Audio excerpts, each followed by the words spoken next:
Hi guys, with another video.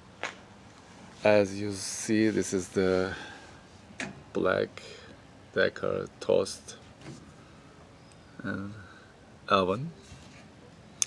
What happened is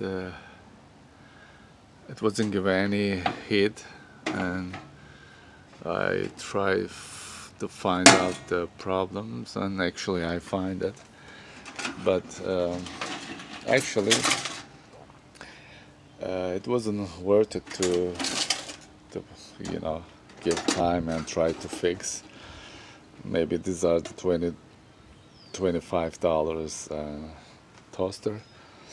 But anyhow, I decided to let me find what's the problem.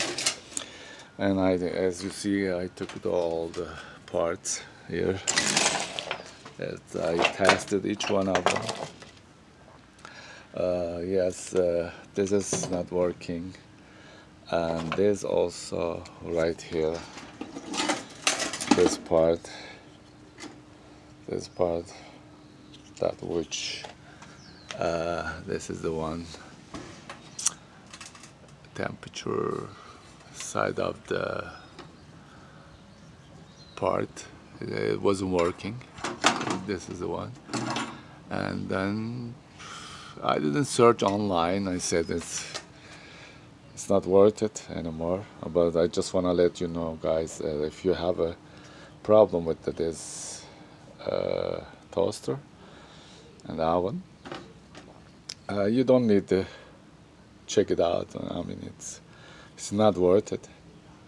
$25 of this, maybe $25. If you want to try to fix, and I just let you know that this is the part, it wasn't working.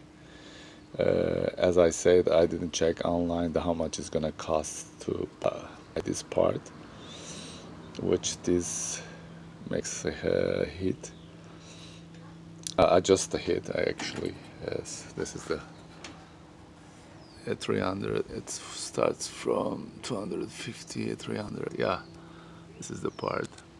So it's all about this. I mean, as I said, I just try to fix.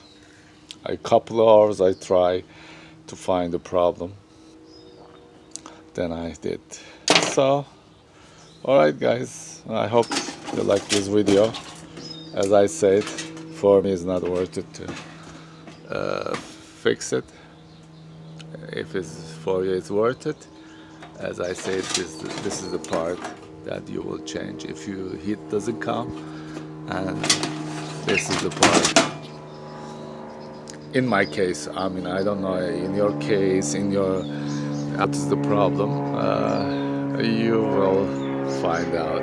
This is the Black & Decker Toast R oven and classic line. Alright, thank you for watching, and see you soon with another video. Bye.